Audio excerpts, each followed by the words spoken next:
उत्पत्ति अध्याय 47।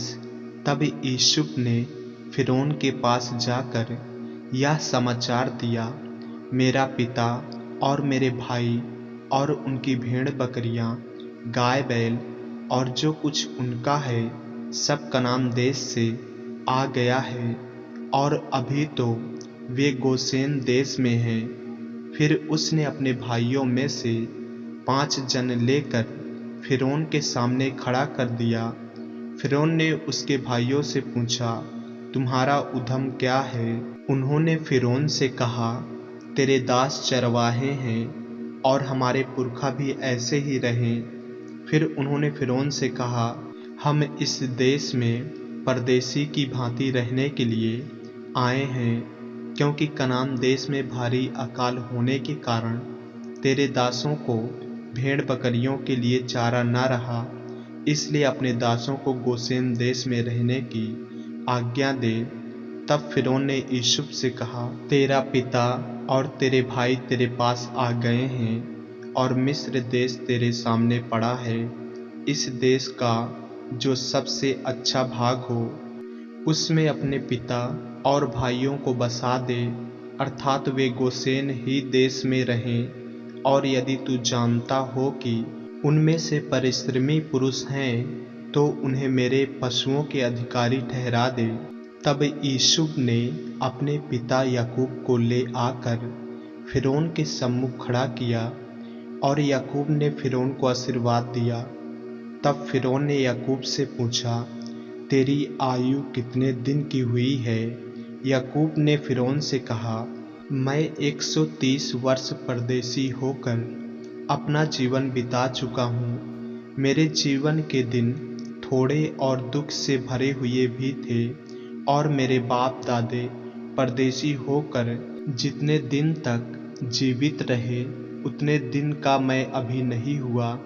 और याकूब फिरौन को आशीर्वाद देकर उसके सम्मुख से चला गया। तब यूसुफ ने अपने पिता और भाइयों को बसा दिया, और फिरौन की आज्ञा के अनुसार मिस्र देश के अच्छे से अच्छे भाग में, अर्थात रामसेस नामक प्रदेश में भूमि देकर उनको सौंप दिया। और यूसुफ अपने पिता का और अपने भाइयों का और पिता के सारे घराने का एक एक के बाल बच्चों की गिनती के अनुसार भोजन दिला दिलाकर उनका पालन पोषण करने लगा।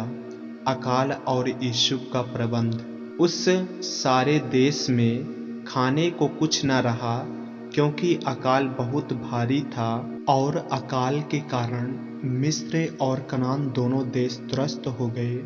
और जितना रुपया मिस्र और कनान देश में था सबको यूसुफ ने उस अन्न के बदले जो उनके निवासी मोल लेते थे इकट्ठा करके फिरौन के भवन में पहुंचा दिया।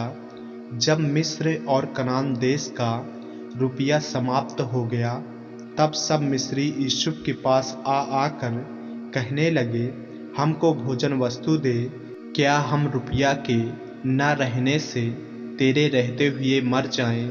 यूसुफ ने कहा, यदि रुपया न हो तो अपने पशु दे दो, और मैं उनके बदले तुम्हें खाने को दूंगा।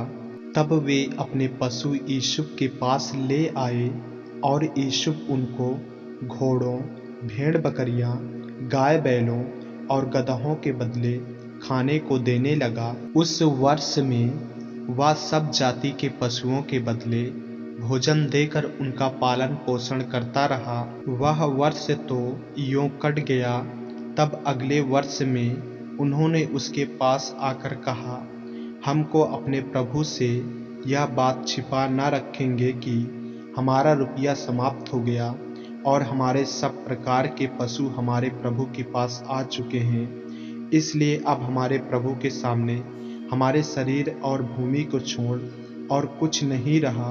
हम तेरे देखते क्यों मरें और हमारी भूमि क्यों उजड़ जाए? हमको और हमारी भूमि को भोजन वस्तु के बदले मोल ले, कि हम अपनी भूमि समेत फिरौन के दास हों, और हमको बीज दे कि हम मरने न पाएं, वरन जीवित रहें और भूमि न उजड़े।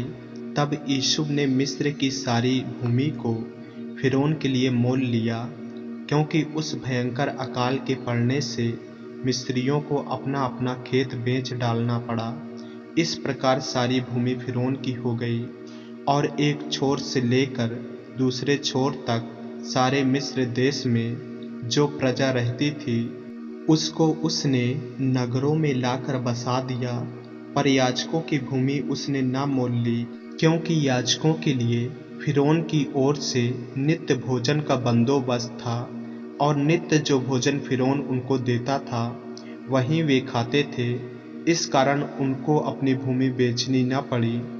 तब यूसुफ ने प्रजा के लोगों से कहा, सुनो, मैंने आज के दिन तुमको और तुम्हारी भूमि को भी फिरौन के लिए मोल लिया है। देखो, तुम्हारे लिए यहाँ बीज है, इसे भूमि में बो, और जो कुछ उपजे उसका पचमांश फिरौन को देना। बाकी 4 अंश तुम्हारे रहेंगे कि तुम उसे अपने खेतों में बो और अपने अपने बाल बच्चों और घर के अन्य लोगों समेत खाया करो। उन्होंने कहा, तूने हमको बचा लिया है। हमारे प्रभु के अनुग्रह की दृष्टि हम पर बनी रहे, और हम फिरौन के दास होकर रहेंगे। इस प्रकार यूसुफ ने मिस्र की भूमि के विषय में ऐसा नियम ठहराया जो आज के दिन तक चला आता है कि पंचमांश फिरौन को मिला करे। केवल याजकों ही की भूमि फिरौन की नहीं हुई। याकूब की अंतिम इच्छा।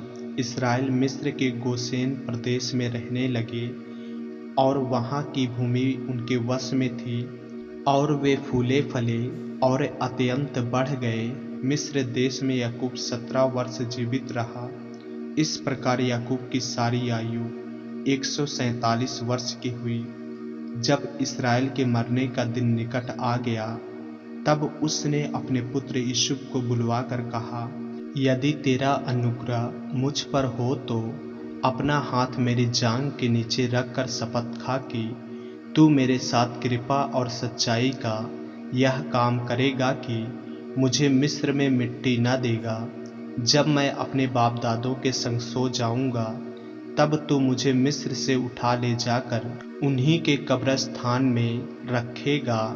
तब यूसुफ ने कहा, मैं तेरे वचन के अनुसार करूंगा। फिर उसने कहा, मुझसे शपथ खा।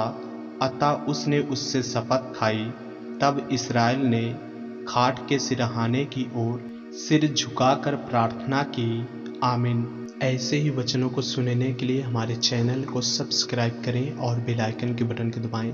और यदि आप हमारे फेसबुक पेज पर, इंस्टाग्राम पे नए हैं तो हमारे पवित्र बाइबल को फॉलो करें, लाइक करें, ताकि परमेश्वर का वचन रोजाना आप तक पहुंच सके। जय मसीह की। प्रभु आपको आशीष दे।